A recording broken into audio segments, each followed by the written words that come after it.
एक कॉमन सी बात हम लोग करते हैं, रैपो बिल्डिंग।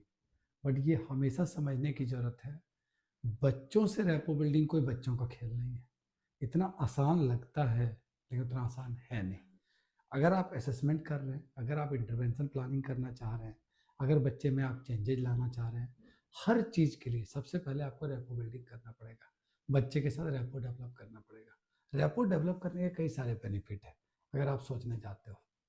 सबसे पहले जब अगर आपका रैपो बन जाता है, बच्चा क्या फील करता है? सेफ, सिक्योर फील करता है उस एनवायरनमेंट में, अपने आप को कॉन्फिडेंट फील करता है, कंफर्ट जोन में चला जाता है। तो जो भी उसका नेचुरल स्किल्स है या जो प्रोसेस है जो वो करता है, वो आपको देखने को मिल सकता है। आप उसमें जो मैक्सिमम या कहो तो ऑप्टिमल पार्टिसिपेशन जो आप उम्मीद करते हो, वो देखने को मिल सकता है।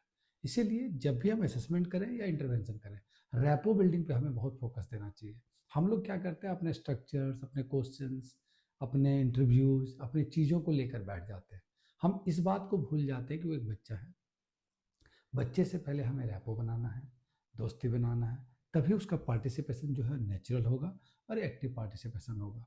और एक्टिव पार्टिसिपेशन होगा तो चाहे वो असेसमेंट हो चाहे इंटरवेंशन हो, दोनों में हमें बेस्ट रिजल्ट देखने को मिलेगा। तो इसके लिए जब हम बच्चे के साथ काम करते हैं तो अब रैपो बनाना तो कैसे बनाना है? मैंने पहले ही बोला कि बच्चों से रैपो बनाना बच्चों का खेल नहीं है। इसका मतलब क्या है?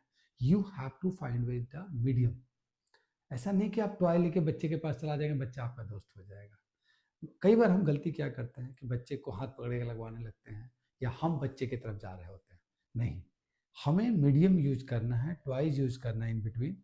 और वो टॉयज, बच्चा टॉयज के पास आए या मेरे और बच्चे के बीच में टॉयज हो, चाहे वो जिस तरह के टॉयज में या एक्टिविटीज में इंडल्ज होना चाहता है, जो उसको पसंद है, उसको आप एज ए मीडियम जब यूज करो तो वो जहाँ है वहाँ जाके अगर आप उसको वो एक्टिविटी दोगे, वो करेगा। जब वो करना स्टार्ट करेगा, फिर धीरे धीरे उसको स्कैटर करके अपनी तरफ ले जाओगे तो वो आपके पास आ जाएगा। आप चाहोगे कि ओटी रूम में आया या आपके पास आया, आप जाके मम्मा की गोद से उसको ले लोगे या हाथ पकड़ के ले आओगे। बहुत कम बच्चे ऐसे होते हैं जो चले आएंगे। मैक्सिमम बच्चे ऐसे होते हैं जो अपने पेरेंट के पास, पेरेंट मदर्स के पास चिपके रहना चाहेगा। इट विल टेक टाइम, उसको थोड़ा टाइम चाहिए, उसको कंफर्ट होना चाहिए। तो उस सिचुएशन में हमें क्या करना है? ट्वाइस मल्टीपल ऑप्शंस, ऐसा नहीं कि एक चीज लेके बैठ गए। हम लोग बहुत कॉमनली करते हैं, एक पेग बोर्ड लेके चले जाते हैं, पजल लेके चले जाते हैं। नहीं, ऑडियो विजुअल टॉयज के वेराइटीज लेके बैठना चाहिए। उससे क्या होता है, किसी से किसी तो इंगेज करेगा बच्चा, और जिसमें इंगेज करेगा वो हमारा मीडियम हो गया उसके साथ रैपो बिल्डिंग का।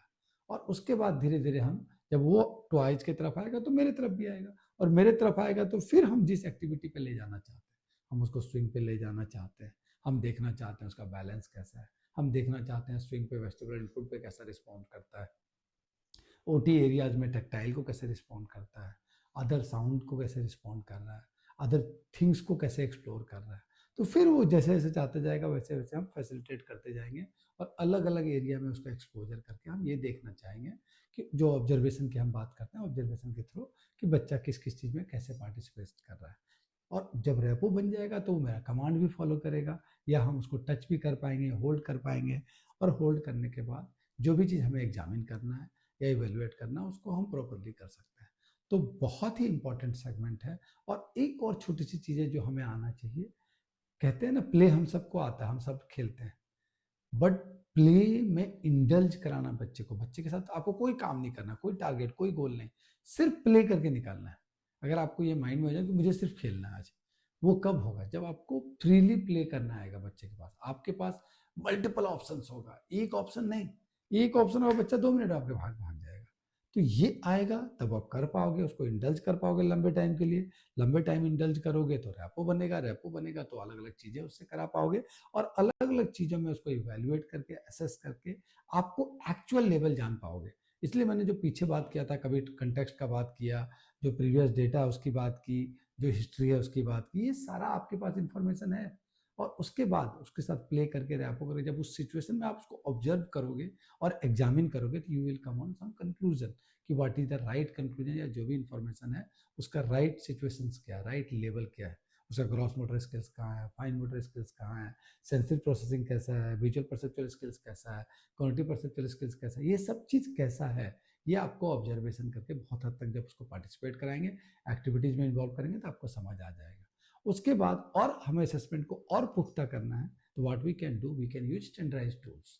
वो आपको ऑब्जर्वेशन से समझ आ जाएगा कि हाँ सेंसरी सूजत we have to choose SPM sensory profile. अगर हमें लग रहा है मोटर कंसर्न है, जीएमएफएम यूज कर सकते हैं, पीडीएमएस यूज कर सकते हैं। अगर आपको लगता है नहीं बच्चा हाई फंक्शनिंग है, अच्छा है, प्रैक्टिस कर रहा, प्लानिंग कर रहा, तो हम बॉट यूज कर सकते हैं। तो हमें ये, और बच्चे में कॉग्निटिव स्किल्स की बात आ रही है, सिटिंग अच्छा है, हमें राइटिंग के ऊपर काम करनी, तो राइटिंग का असेसमेंट्स कर सकते हो, विजुअल मोटर इंटीग्रेशन देख सकते हो, विजुअल परसेप्शन, ये सारे टेस्ट आप कर सकते हो। ये डिपेंड करता है आपके ऑब्जर्वेशन पे कि किसकी रिक्वायरमेंट है। ऐसा नहीं कि ये सब करना है, उस बच्चे में ऑब्जर्वेशन में आपको ऐसा क्या दिखा जो आपको डायरेक्ट करेगा उस डायरेक्शन में। कई बार हम यहाँ से भी हमें क्लू मिल जाता है कि रेफर्ड कहाँ से हुआ, किसने रेफर्ड किया, क्यों रेफर किया। अगर स्कूल ने रेफर्ड किया तो ऑब्वियस है सेटिंग में, कमांड फॉलोइंग में, राइटिंग में, रीडिंग में कहीं दिक्कत होगा। अगर पेरेंट खुद लेके आए तो घर में कुछ इशू आ रहा होगा जो उनको दिख रहा होगा। तो किसने, या फिजिशियन ने रेफर किया, डॉक्टर ने, न्यूरोलॉजिस्ट ने रेफर किया, तो जिसने भी रेफर किया वो भी एक आपके लिए क्लू है कि किस डोमेन में इसको कंसर्न आ रहा है आज के टाइम पे।